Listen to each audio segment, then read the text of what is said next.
Welcome to TVBS Meeting Room, where we tackle global issues with a view from Taiwan. I'm your host, Wenqi Yu. May is Asian American and Pacific Islander Heritage Month in the United States. We have a few guests on the show who have been organizing the AAPI community in every corner of society. Since the COVID pandemic and the changing geopolitical landscape, Asians in the world generally feel more vulnerable to attacks and even violence where they are a minority. In the United States, we saw an uptick in hate crimes against Asians.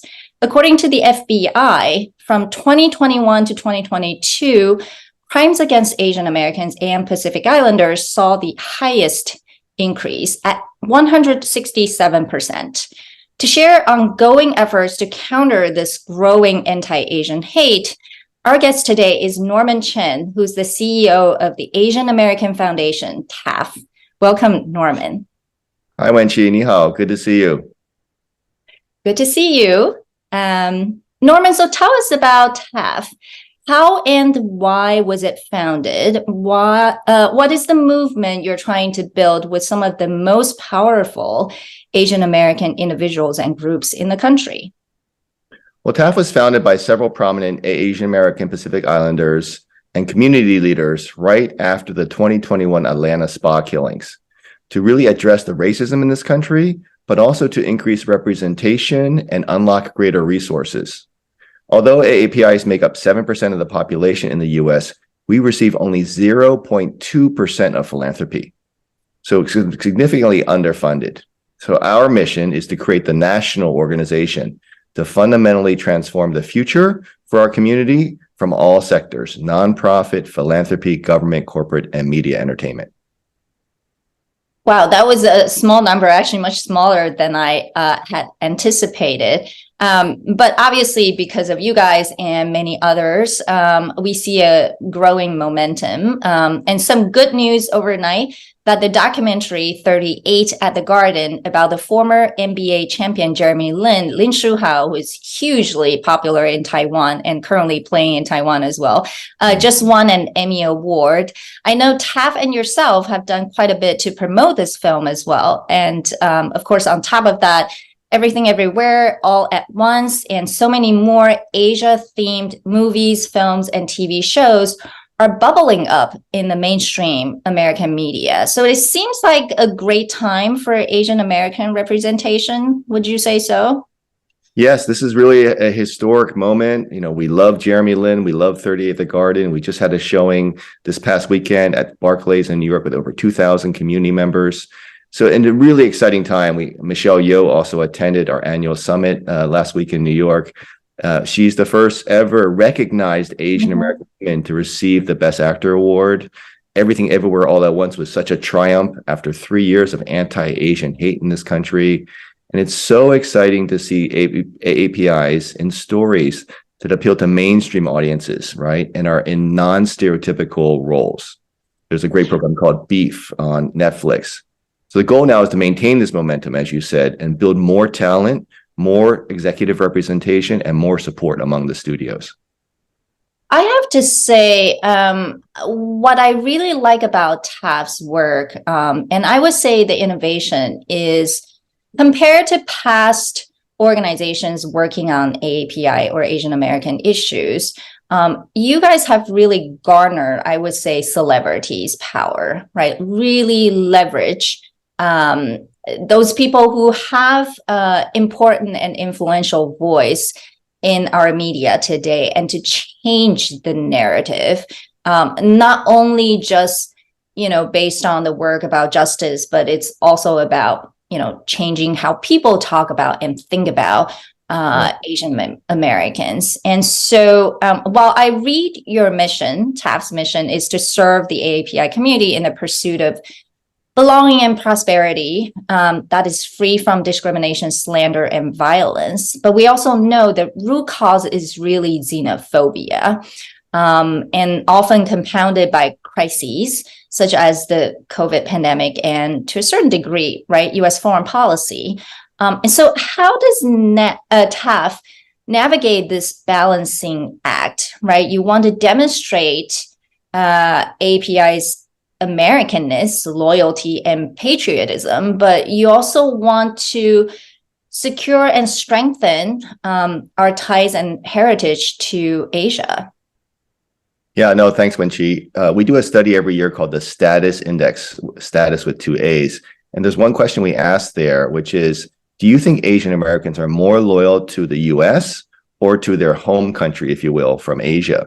And 1/3 of Americans approximately still think that Asian Americans are more loyal to a country in Asia.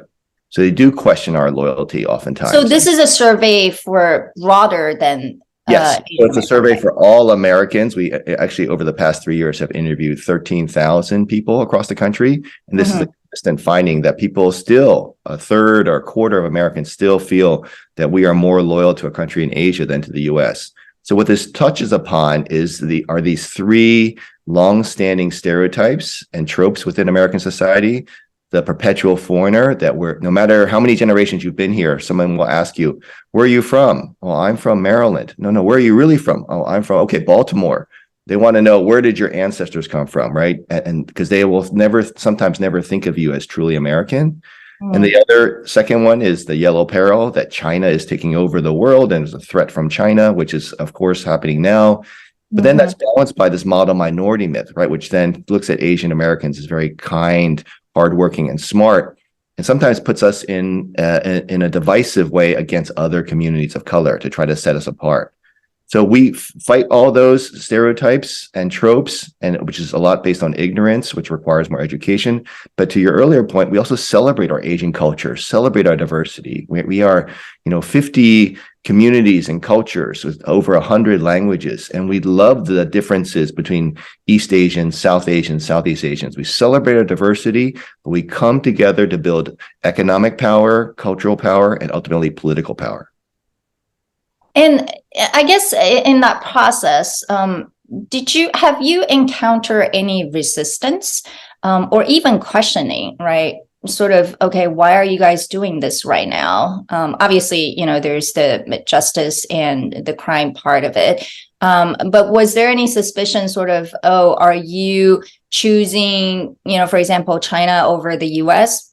Have you ever been asked this kind of question? There's certainly challenges by starting a new organization, right? We are coming in, and there have been people who've been doing this fantastic work for decades. And so we are a new player in the space, and that always takes time to build trust. We also have a lot of people from the corporate sector, and sometimes people in the nonprofit sector don't necessarily trust people from the corporate sector. So we're building relationships as well. I think people recognize that, again, we are pan-Asian, and so that we are focusing not just on China and China-related issues, but whatever is better for our overall AAPI community. And so, overall, we've been really impressed. People have come to us and said, gosh, I've been waiting for more national representation for a long time. We really need this within our community. The Black community has NAACP, the Latino community has Unidos US and other organizations. We have a few national organizations, but they just lack resources, lack recognition. And so we've been seeing tremendous response across all these 5 sectors to bring people together, to innovate, like you said, unlock more resources, and build solidarity. Well, clearly you've been in this movement for a long time. So before joining TAAF, you also founded another organization, Launch, to address racism and representation issue for the API community. It must have been a personal mission of yours. So when did the moment really begin when you felt like the community needed to come together? Long before, the COVID pandemic and the Atlantic Spa massacre. So, I've been an Asian American my whole life, so I felt passionate about Asian American topics and issues. But most of my career has been in the for-profit sector. I was a venture capitalist. I worked in healthcare. I worked in Asia for 20 years. And it was really the last 3 years when we had this spike in anti-Asian hate that I felt like, instead of doing nonprofit work for other communities, it was time to come back and support our community. And that's what I've been doing, and really passionate. And it's been so exciting to do something for your own community and give back and really see the purpose and the impact that we're having. It's been a wonderful balance between East and West, for-profit and not-for-profit. And I'm really invigorated and excited about the work we're doing now. And what do you think this round, how is it different? This round of attacks against Asian Americans? Just the movement in general, right?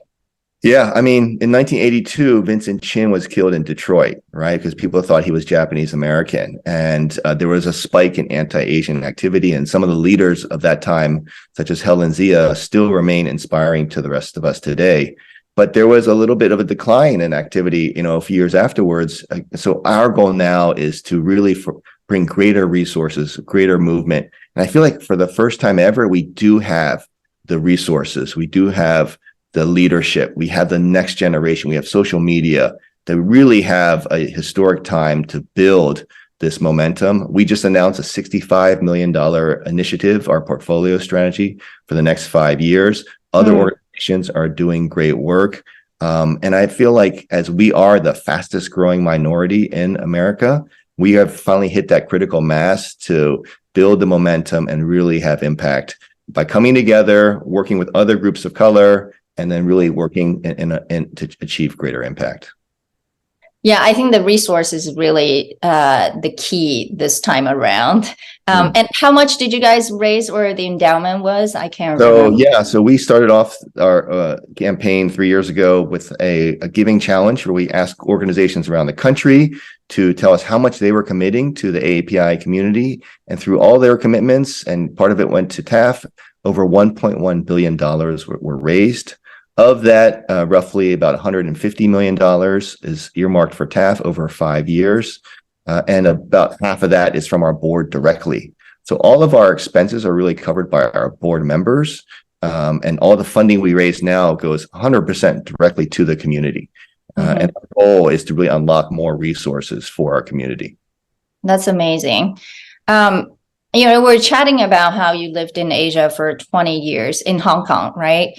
And so, that was a really important part of your life experience. So I would say you're truly one of those Asian Americans who's knowledgeable about both worlds. Unlike some, we know those people who kind of, would choose one way or the other. So tell us, how has that Asia experience influenced your thinking and your work right now on building and organizing the AAPI community? It's had a huge impact, Wenxi. It's really who I am today. Growing up as an ABC, an Asian American, you oftentimes are always searching for your identity. And then you sometimes are asking yourself, well, why am I different from everybody else? Why can't I just be like everyone else in my school? And you don't fully appreciate your culture, your heritage, even though your parents say, be proud that you're Asian, be proud that you're Chinese, right? Go to Chinese school. It wasn't until I then came out to Asia and lived in the majority where I really felt that I belonged. And that sense of belonging is something that our community doesn't feel in the US. 80% of AAPIs in the US do not feel like we truly belong and are accepted in the US. So everyone goes to search for their identity, but not everyone feels like they belong all the time. And what I've brought back from Asia is this deep sense of pride and belonging. My kids were born in Asia. So from day one, like many people are born in Asia, they've been so proud of Asian culture, Asian food, Asian language. And so now when I come back to the US, I am a little bit different. I'm not just from a US perspective. I have that global perspective and know what it's like to really feel like I belong and to live in an environment and society that celebrates who I am. And that's what we want to bring to the community for all Asian Americans in the US and Pacific Islanders. Yeah, in some ways, sounds like you found your own identity and have become more confident in who you really are. So since coming back, joining TAAF, what have been the biggest challenges and surprises to you?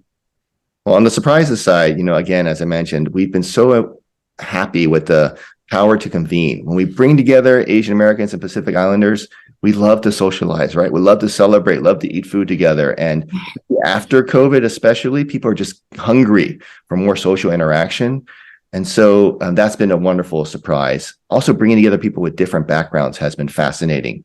By having people who are from government meet with people from nonprofits, meet with corporates and media, you're always meeting new and interesting people who all share this common vision to want to help our community. The challenges have been sometimes breaking down these silos, right? People have been working in the spaces for a long time. They've been doing great work. They've been doing this with very few resources for a long time. So here comes a big group with more resources. It's always a kind of a settling in for both ourselves and also for the community. So really breaking down those silos, making people collaborate more, being very inclusive, building trust and relationships, that is taking time. And building coalitions is really important. We've been successful in breaking and having, let's say, Korean Americans and Chinese Americans and Japanese Americans working together, even with South Asians and Southeast Asians. But oftentimes, the biggest divide is between political parties. You know, in the East and the right and the left, oftentimes really struggle to work together, and that's one of our goals, is to try to really work in a bipartisan way. Can you share a little bit more about that? How you have been able or not to bring the two parties together? Well, the reality is that within the AAPI community, we have a range, right? We have a lot of people who lean in one direction right now. There's also a significant portion of AAPIs who are also from the Republican side. And so we represent the entire community and really try to work in bipartisan way through all of our work, through anti-hate, through education, through narrative change. And that's really where we're building power, is to say the top priority is to support the AAPI community. Let's come together to really make that successful. Well, clearly, you know, we've come a long way. And what would you like to see happening in the next decade for you to say, okay, we've actually made progress? And even do we even say, like, we've accomplished something and reached our goals? Yeah. Our metrics are really focused on our three main objectives, which are more resources, more representation, and less racism, more racial justice. And so we are developing metrics for each of those, right? How many dollars can we unlock? We've announced our $65 million portfolio strategy, but our goal is to find other partners to multiply that, so that become hundreds of millions of dollars. We want to see more representation. So in let's say journalism, right? In newspapers, very few Asian American Pacific Islander names are on the mastheads of major publications. How can we increase that representation? How can we increase representation of AAPIs on boards? Right now, 2/3 of Fortune 1000 companies have 0 AAPIs on their boards, even though we are, you know, a $1.6 trillion buying power. And then just less racism, more sense of safety for our community, fewer incidents and attacks against our community, more appreciation of AAPI culture. These are all things that we are developing metrics to measure so that we can see our progress. Yeah. Essentially, I think more in your face, right? So once there's more visibility, people are more used to having Asians as, you know, Americans. I think that really changes the conversation. So thank you so much for what you do and what TAAF is doing. And of course, for speaking to TVBS Meeting Room today. You know, we celebrate the Asian American Heritage Month in May, but hopefully it's not just this month. I know you've been very busy doing various events. Hopefully it'll be every day in the future. So we'll be rooting for your success, and thank you. Take care. Thank you, Wen-Chi. Thank you so much. Bye-bye. Bye.